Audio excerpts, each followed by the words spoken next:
मध्य प्रदेश के मुख्यमंत्री मोहन यादव और उनके परिवार की ओर से खरीदी गई जमीनों के मामले में आरोप प्रत्यारोप का दौर जारी है और इस मामले में एक नए नाम पर चर्चा शुरू हो गई है। नाम किसी नेता का नहीं है बल्कि एक नौकरशाह का है। नौकरशाह जो मध्य प्रदेश के उसी विभाग में पोस्टेड हैं जिस विभाग ने मोहन यादव सरकार की ज्यादातर परियोजनाओं को अमली जामा पहनाया। कौन है ये नौकरशाह, कैसे इनका नाम सामने आया और इस नौकरशाह का यूपी में बैठे पूर्व सीएम से संबंध क्या है? वो पूर्व सीएम जो बैठे तो बीजेपी के विपक्ष में हैं लेकिन मोहन यादव के बचाव में उतर आए हैं। इस वीडियो में इन सारे ही सवालों के जवाब तलाशेंगे। नमस्ते, मेरा नाम शुभम है और आप देख रहे हैं खबर गांव का नौकरशाही से जुड़ा शो लाल बत्ती।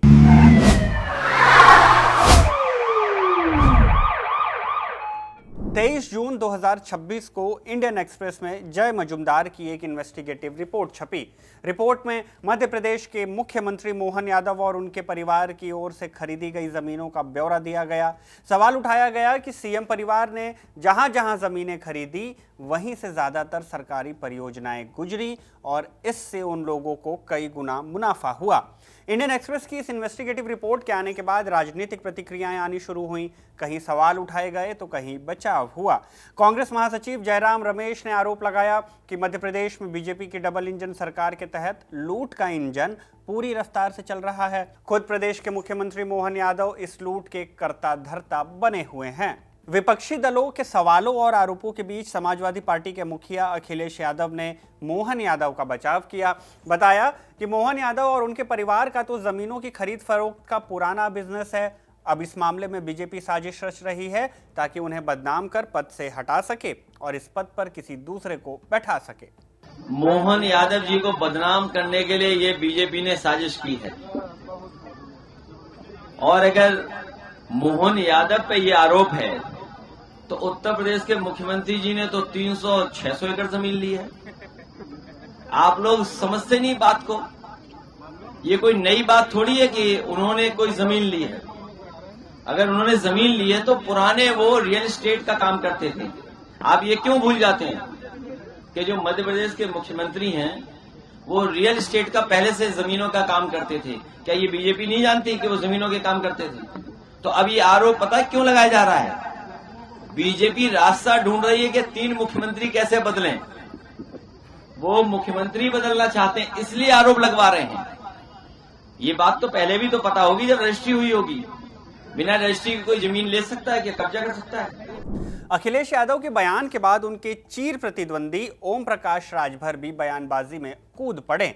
हालांकि उन्होंने भी मोहन यादव का बचाव ही किया लेकिन मध्य प्रदेश काडर के एक नौकरशाह का नाम लेकर अखिलेश यादव पर ही सवालिया निशान खड़े कर दिए। कैसे? एक्स पर पोस्ट कर ओपी राजभर ने आरोप लगाया कि अखिलेश यादव मोहन यादव पर हो रही चर्चा से घबरा गए हैं। बचाव की आड़ में वो आईएएस भरत यादव का नाम छिपाना चाह रहे हैं। कौन है ये? रिश्ते में समाजवादी पार्टी के कोषाध्यक्ष चंद्रपाल यादव के दामाद ओम प्रकाश राजभर ने लिखा कि अखिलेश यादव की तिलमिलाहट की वजह यह है कि भरत यादव ने उनसे माने अखिलेश यादव से और अपने लोगों से वहां की जमीनों में निवेश करवाया है क्योंकि वही तय करते हैं कि हाईवे कहां से जाएगा। पर क्या वाकई आईएएस भरत यादव का अखिलेश यादव से कोई नाता है? जैसा कि हमने बताया कि दोनों के बीच एक कड़ी है चंद्रपाल सिंह यादव की। ये कौन है?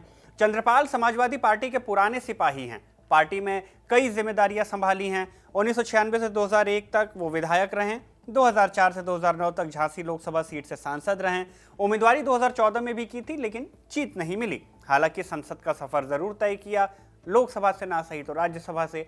2014 से 2020 तक चंद्रपाल राज्यसभा सांसद रहे। पार्टी में कोषाध्यक्ष का पद भी संभाला है। कृषक भारती कोऑपरेटिव लिमिटेड के वाइस चेयरमैन भी रहे और साथ ही NAFED और IFFCO में भी डायरेक्टर रह चुके हैं। इनकी बेटी हैं प्रियंका जिनकी शादी हुई मध्य प्रदेश के आईएएस अफसर भरत यादव से। इनके बारे में भी जान लीजिए। जून 1981 में जन्मे भरत मूल रूप से मध्य प्रदेश से ही आते हैं। ग्वालियर यूनिवर्सिटी से इंग्लिश लिटरेचर में BA और फिर जीवाजी यूनिवर्सिटी से पॉलिटिकल साइंस में MA किया।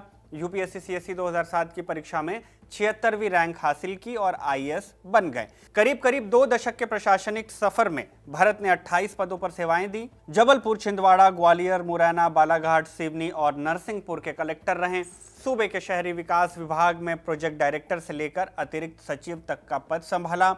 मध्य प्रदेश ऊर्जा विकास एजेंसी माने MPEDA और Madhya Pradesh road development corporation यानी MPRDC के मैनेजिंग डायरेक्टर हैं।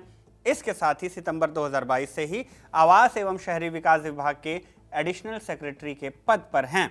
ये दोनों ही ऐसे विभाग हैं जहां से प्रदेश के विकास परियोजनाओं की फाइलें होकर गुजरती हैं। और मोहन यादव पर उठाए गए सवाल भी उज्जैन मास्टर प्लान 2035 से जुड़े हैं।